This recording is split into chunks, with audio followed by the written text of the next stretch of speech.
Hello everyone, this is Jotto, and welcome to part 2 of the Trials Comprehensive Guide. Now, for this part, we'll be doing the 9 evil aspect heroes. So, in this case, we'll be covering Rage, Dominion, and Corruption. As with the first video, I'll be covering these in order of card advantage, tempo, and versatility, because I think those are the three main things for heroes in Trials especially. So card advantage is whether you can get any straight up hand advantage out of them, which is actually important just due to the fact that a lot of colors don't have any card draw. Tempo, a lot of them will be tempo losses, but if something's tempo neutral or even a tempo gain, then that's a big deal. And versatility just being how much you can use them. I'll also be covering these in the order of basic hero, advanced hero, and then the extra heroes. I think that's what I'm just going to call them. The third hero for each faction. So, first things first, we've got basic Sash. Sash Flamebringer with Circle of Fire. Has a 1 red requirement, 1 mana, 2 turn cooldown. An enemy creature can't block this turn. This is...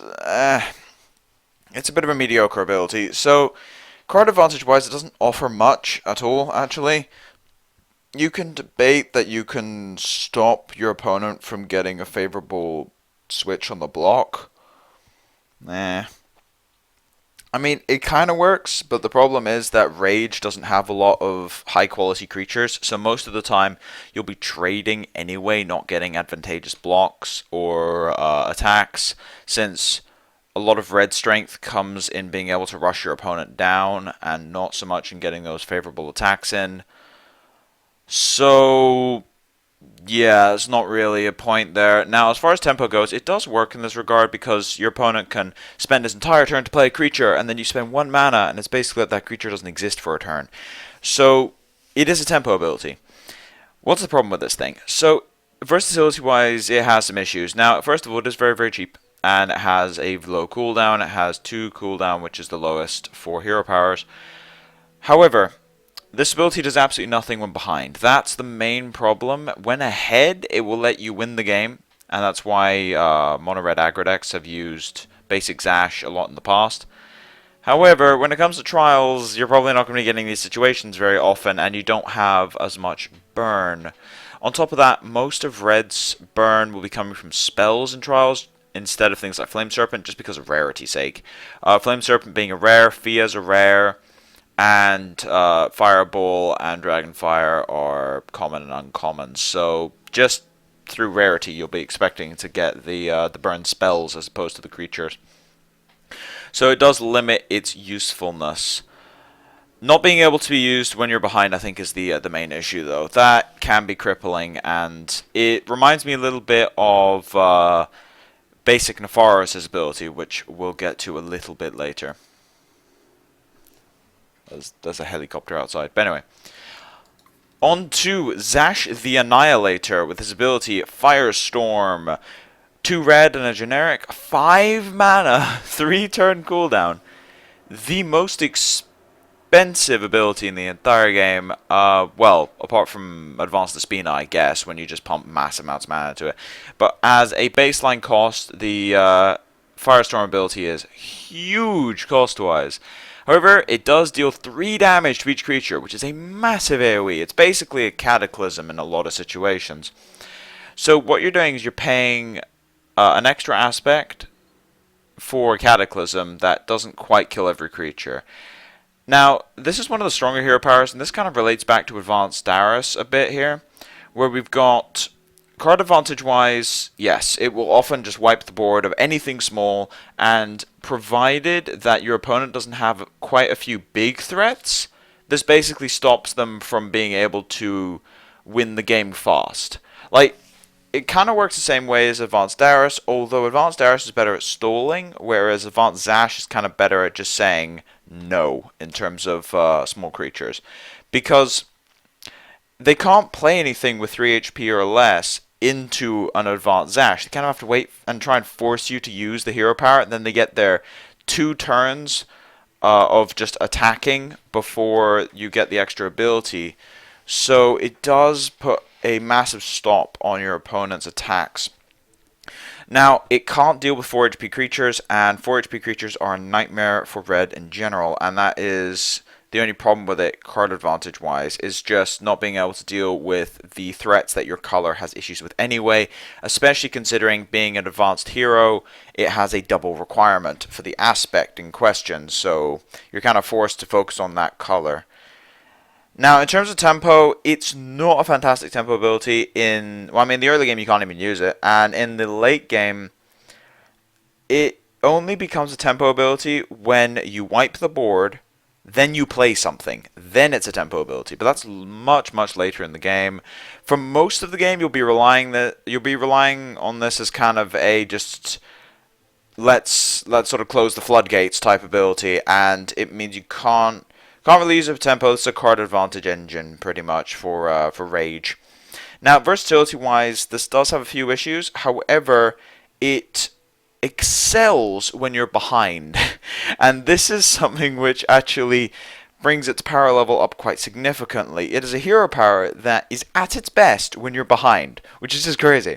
So when you're ahead, it doesn't do a lot. If you have some high HP creatures, it can do a lot though. Say if you're using corruption or dominion as your second color, where they have the slightly bigger creatures, then yeah, it can work really well. Just even with some rage creatures like Orc Javeliniers, it works surprisingly well with Advanced Sash. So if you have larger creatures, it's very good when you're ahead because they can't chump block at all. You just wipe the board continuously. However, if you're playing your standard rage deck, that's not really going to work. So you're looking at this as a when behind, just as I said, closing the floodgates when behind. Now that is very, very powerful. But it does mean that if you're having issues closing out the game, this won't help you. It used to deal 3 damage to both players, which meant it was worse when behind, but better when ahead. And in Trials, I think being better for when you're behind is stronger. But 3-turn cooldown does mean your opponent can just kind of force out the hero power and push through anyway. So you will need to find a way of actually ending the game, and your hero power can't really help. However, just in terms of pure card advantage, it's very, very powerful. It's not quite as good as Advanced Darius, but it's up there. They're quite close. The only reason it's not quite there is because Advanced Darius can actually help you close out the game a lot more efficiently. Random comment before moving on, I think Advanced Ash has some of the best artwork of any hero in the game. But anyway, on to Berk the Uncontainable, with his ability Double Chop, with 1 red and 1 generic, 3 mana, 3-turn cooldown. Berk deals 2 damage to each of up to 2 enemy creatures on the front line. They deal damage equal to their attack to Berk. This is one of the more complicated abilities in the game. A lot of the extra heroes have very, very interesting abilities. And with lots and lots of text, as we saw with Elric and Kayanu in particular. Berk is kind of designed to be a card advantage and tempo engine, but the drawback in his ability is colossal. So if we just break this down, so card advantage wise, he's crazy. Basically for 3 mana you get a pseudo Fire Blast, which is just nuts. He can't hit the back row, but when it comes down to just getting advantage out of your hero power, yeah, he works really, really well in that regard. This works especially well against nature, because a lot of their stuff is 2 HP. And also Dominion. Deals with assassins like no other. You only take 1 damage, and you get to deal with the assassin, and maybe even deal with the Swiftblade assassin they could play as well. You take 4 damage, but you kill 2 creatures, and Dominion doesn't have much reach to kind of punish you for it. So it is a card advantage engine. Tempo-wise, again, it's an engine for tempo, because you can spend 3 mana, probably do 4... It's a 4 mana effect, pretty much. So you're going to be most likely gaining tempo through that regardless. But the other thing it kind of allows you to do is the fact that your opponent will have to move stuff back. And by moving stuff back, he's kind of giving you board advantage, which is not something he really wants to be doing against a rage deck. So it does force your opponent to play very, very strangely, and can actually provide massive tempo swings in that regard. So what's the catch? The catch is versatility. This is not the most versatile hero power in the world. In fact, it is very punishing to use multiple times. So 3-turn cooldown isn't fantastic. It has a fairly medium cost. Can't hit stuff on the back row, so you can't really rely on it as solid removal for a lot of threats, especially with flying. And its main issue is you're probably going to use this about twice a game. You can maybe get away with 3, but you need some sort of life gain, so you need either Order or like Cathedral or something. Or a Succubus, I guess. But it's... I don't know, you need life gain to use this more than twice, otherwise you're probably going to kill yourself. It's not something you can use very frequently. The ability is incredibly powerful, but it's also incredibly punishing for the person using it. So it does bring its power level down significantly, and you've got a hero power that looks absolutely insane, brought down to kind of mid-level just by its drawbacks. So anyway, on to Dominion, which is debatably the strongest... I'm not even sure it's debatable. It is the strongest Trials color. Part of the reason for this is their hero powers, although I will say, starting with Basic Despina, this is not one of them. Yeah, Basic Despina, or Despina Insatiable Soul, has the ability Inner Power. So, 1 Dominion requirement, 2 mana, 4-turn cooldown. Very, very long cooldown. Refill all your mana crystals. This is a weird one. Basic Despina has been used in a lot of combo decks, in particular for Constructed. However, in Trials, it doesn't really work out the way you'd want it to. So, first things first, card advantage? No, it just doesn't. I mean, outside of some weird, like, being able to play multiple things so that you get better trades than you normally would, I'm not really going to count that. It's a bit like saying Basic Sash can provide a card advantage engine. Tempo-wise, yeah, it does work. You get to refill your mana, so you get more mana. Now, you can ramp for 1 mana, or maybe 2 earlier on in the game, and then later on in the game you can get 5 or 6 mana out of it, so that sounds insane. The problem is that a lot of tempo plays are very, very powerful in the early game when your opponent doesn't have that much mana sitting around. So what you're really going to be doing is getting maybe 2 extra mana out of the ability, but isn't really as much as it sounds, because you're not ramping from 4 to 6. What it actually is you're spending 2 and then 4. Like, you don't get to just say, I'm going to Cataclysm this turn because I can. And it means that you can't go 3 into 3. So it's very, very restricted in that regard, and that's the main issue. So versatility is Despina's big issue. 4-turn cooldown is kind of rough. The ability is difficult to use because of the way mana curves end up working, since it doesn't double your mana this turn. It actually just refills what you already had, so the curving doesn't work. As I said with the 2 and 4 example, when you have effectively 6 mana. So that can't really be used in that regard. The other thing that happens is that it's a card disadvantage engine because it encourages you to play a lot of stuff at once. And later on in the game, if you don't have any cards in hand, this ability is completely useless. Now, you can make it work with, say, Wisdom if you have card draw, or if you're lucky enough to get a red dragon, that's just crazy. But chances are you're not going to get cards like that. And even then, I think it's the weakest of the 3 Dominion heroes. On to Advanced Despina. One of my personal favorites to use. Despina, Dominion Overlord. Tempting Lure, double Dominion requirement, and a generic. And it has a, well, kind of 1 mana cost, 3-turn cooldown.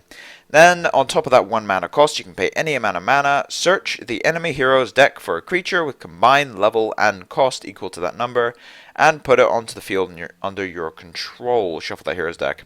So, what this basically allows you to do is say, if you spend 6 mana, so 5 plus the activation cost, you can search for library guards, for instance, or mutant.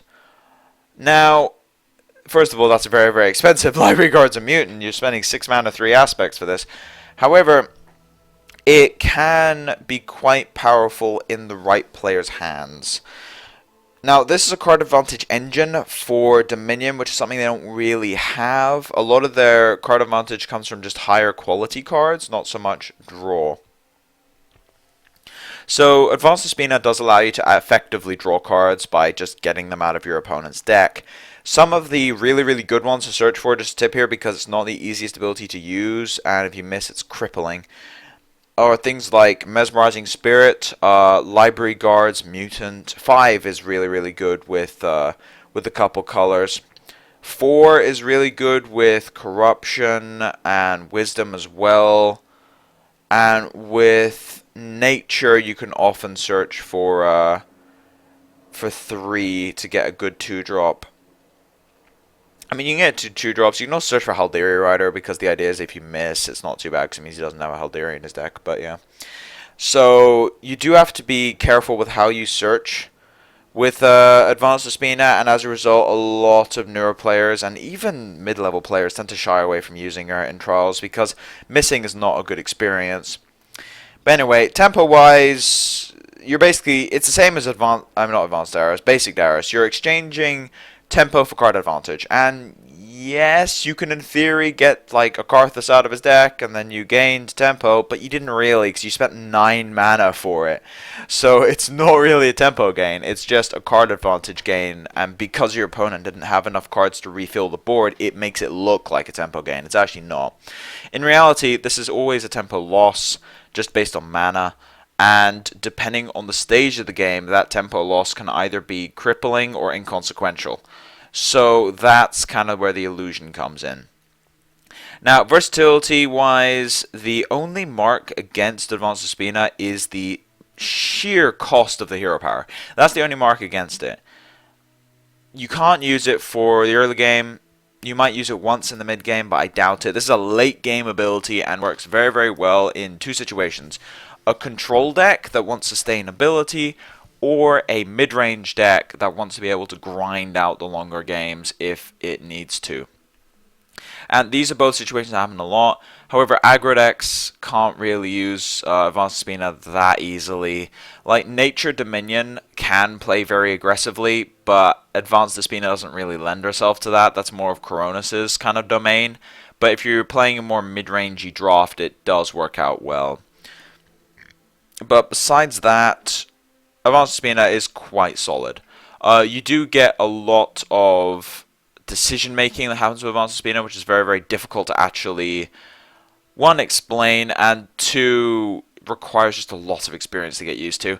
The other thing about Advanced Spina is that you're spending a lot of mana for the creature you get, but you do get to choose what you pick out of all of the options. So as long as you don't miss, it is a lot more powerful. You are getting quite a decent amount for the mana cost.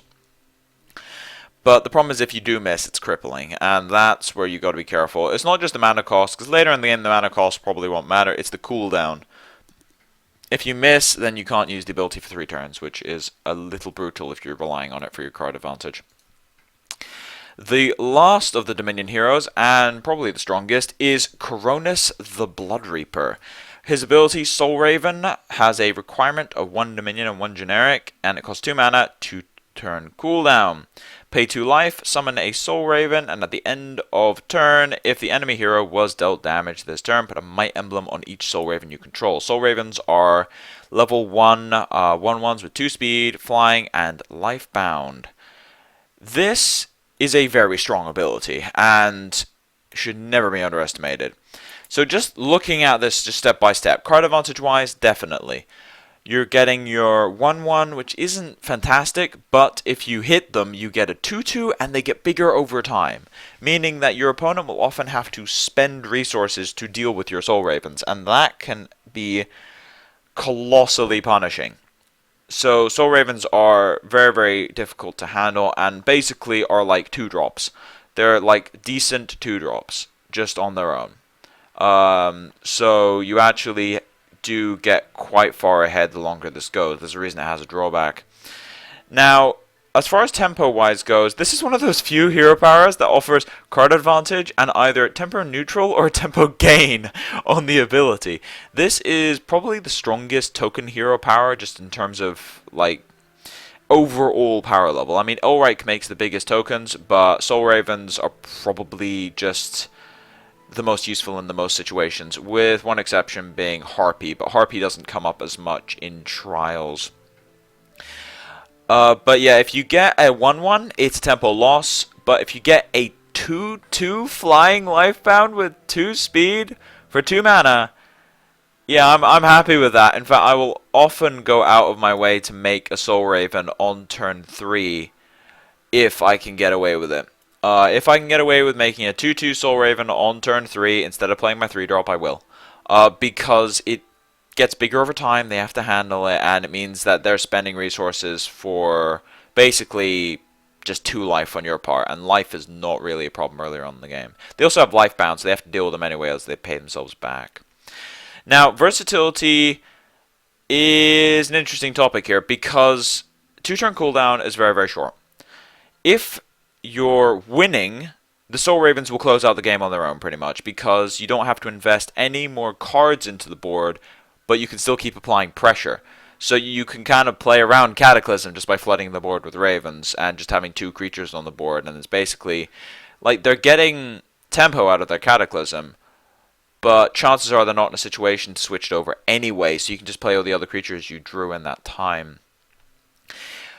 So that is one of its main strengths. However, when on defense, it's not unusable. It does have some issues. So basically, you can get the 1/1, but then if they attack, you block. So you lost 2 life, but then you gain 1, and you probably blocked more than 1 attack. So you're either at parity or at, well, an increase in life. So yeah, they're okay chump blockers. Here's the problem with using them for chump blockers. You can't really do it against some faction combos. You can't do it against Advanced Darius because he'll just shock the Ravens, kill them, and then you just gave up 2 life for no reason. And against Rage, it causes some issues because if they have Word of Fire or Disciple of Sash, then they're going to make you hate your life when Disciple of Sash is killing things that cost 2 life each. So yeah, that's a bit rough. That's its main issue, is it does have some problems if you're not necessarily winning, but basically it doubles in strength, literally from 1/1 to 2/2 if you can hit them. If you can't hit them, you're not really paying for a very useful Raven, and that's the main issue. They're not useless, but they're not exactly fantastic. However, just the fact that it can let you get ahead in the early game does encourage you to pick up things like Assassin and Spoiled Aristocrat and things like that that are already high picks in Dominion. So there are support there. I mean, there are creatures that support the hero power, and as a result, the hero power supports the creatures. And it's one of the reasons why Coronis is such a big fixture in Constructed right now, because he supports implants perfectly. Because you have those early creatures hitting them, you get your Ravens, and then you can buff them up. And it's kind of the same principle in Trials. So his only weakness really is on defense, and this is actually the suggestion I give to people playing against Coronis and trying to figure out how to actually beat him in Trials. Kill their creatures. Even if it's trading and you don't want to trade, do it. Because your hero power will probably be better than theirs if they can't hit you. If they can hit you, though, you're not going to feel so good if you, say, waited a turn to get that favorable trade, and then now they've got a 2/2 Raven that's going to get bigger over time. So yeah, it's usually not worth it. Now, on to the last faction, Corruption. Starting with Nepharos, Aspiring Necromant, with his ability Entangle for 1 Corruption requirement and 1 mana, 2-turn cooldown. An enemy creature gets -1 speed until end of turn, and if it has 0, it can't attack or block. Now, I mentioned earlier that that Advanced Sash kind of reminds me of this ability. It does. I think that basic Nepharos' ability is stronger, but I think that they work very similarly. So first things first, card advantage. Yes, actually, it does. Now, with Advanced Sash, I did mention that you could argue for it, saying that you can get extra attacks in that you wouldn't normally be able to because one of their creatures can't block. In the case of Nepharos, here's the major difference. Corruption creatures are designed to be able to overpower things, usually through just attacking face, and then they can't really trade 1-for-1 with blocks. However, if you have basic Nepharos, you can shrink down other creatures, and then your slow creatures will probably overpower them. Perfect examples of this is like Zombie being a 2/2, you can kill a lizard with that fairly easily. You can kill a Grove Guardian, you can kill a lot of other 1-drops, or at least trade if you use the ability.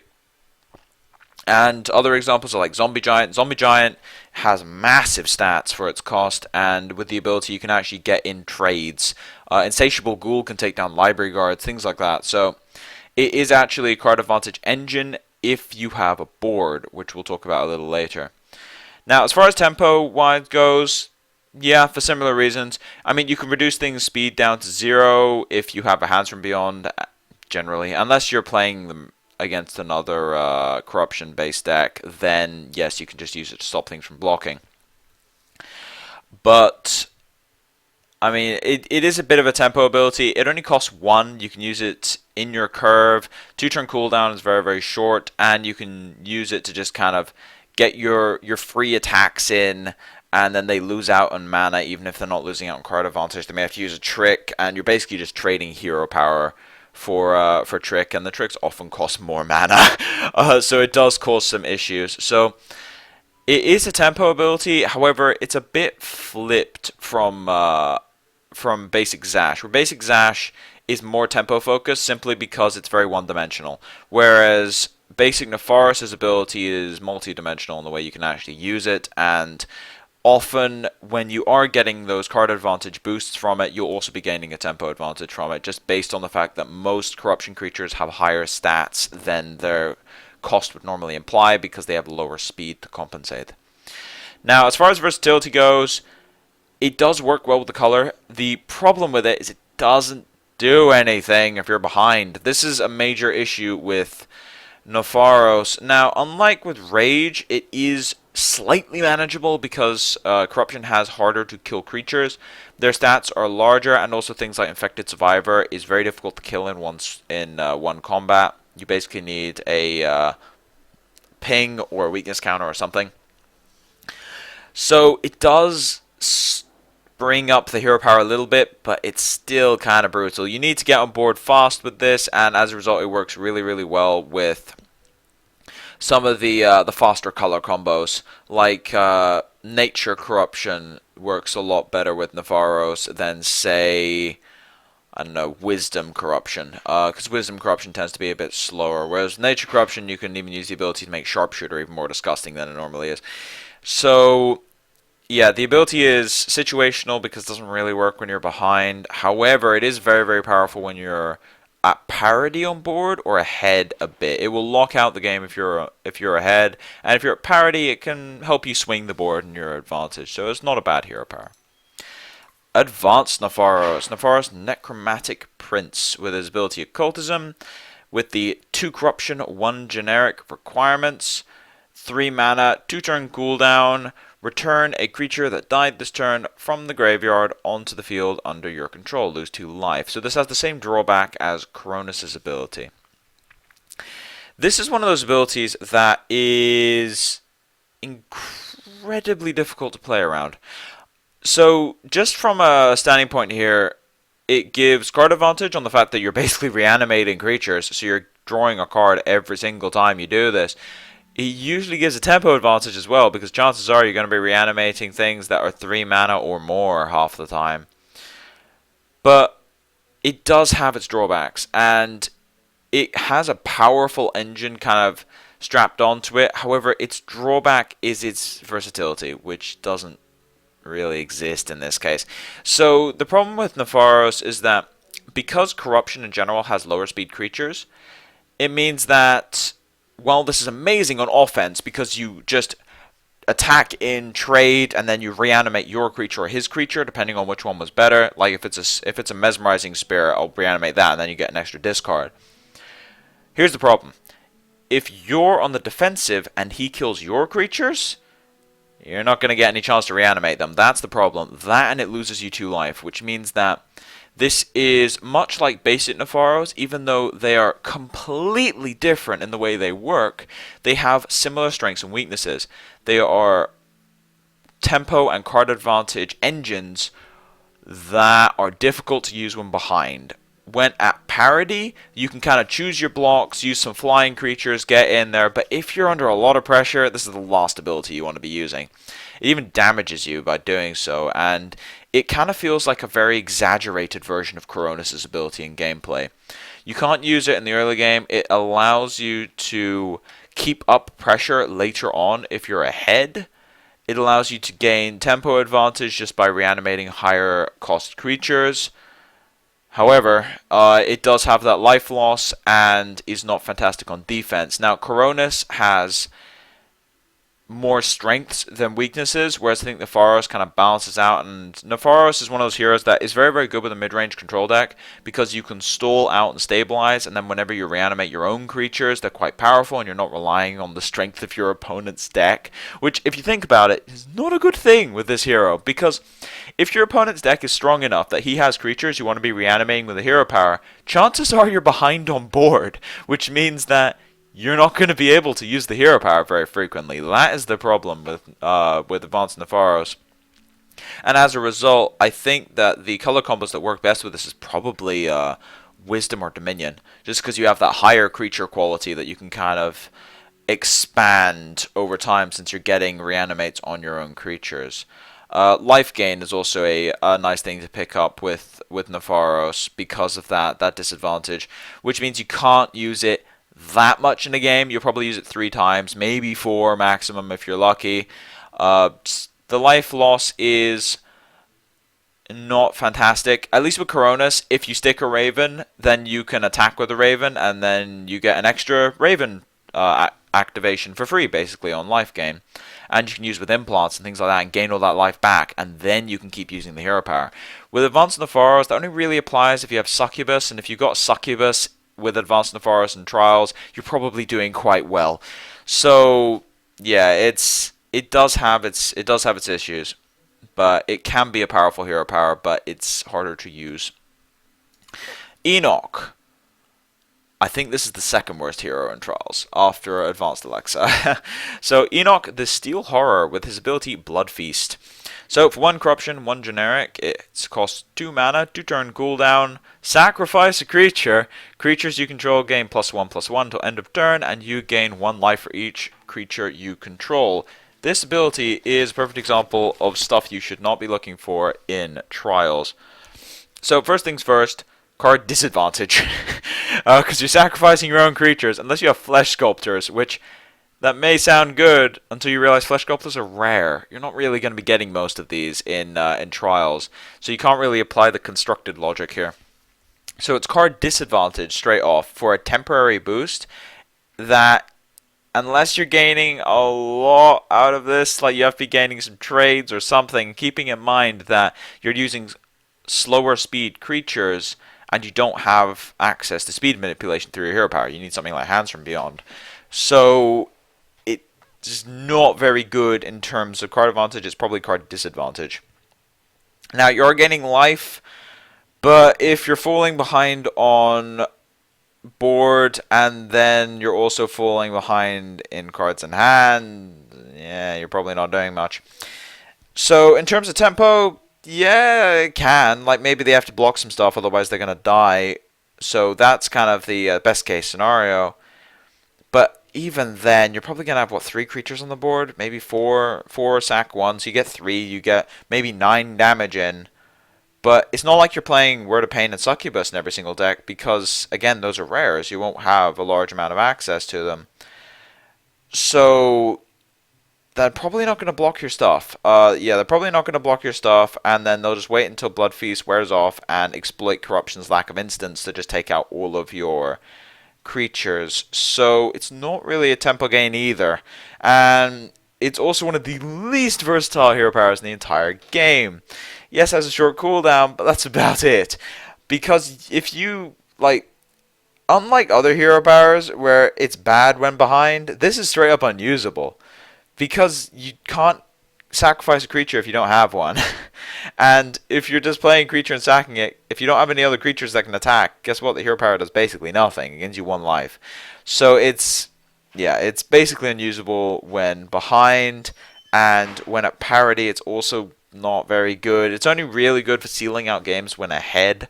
And this is the kind of thing where Enoch has been used in constructed decks, but mostly just for demons, because you have all of the random Nightbringers that you can get out of your deck and play for free. So yeah, that's where his strength is. But when it comes to Trials, I would stay far away from this guy. I think Enoch and Advanced Alexa are probably the only two heroes that I would just never pick. Actually, let's expand up the aspects here. I think those are the only two heroes I'd never pick. Yeah, even if, I mean, I think some of the weakest heroes are like Basic Despina, Hermelion and Fantastic, things like that, but even if my choice is Basic Despina, Advanced Alexa, and Enoch, I would pick Basic Despina just for the color. Just for the Dominion color, because the other two are just that bad. But anyway, so, brief overview.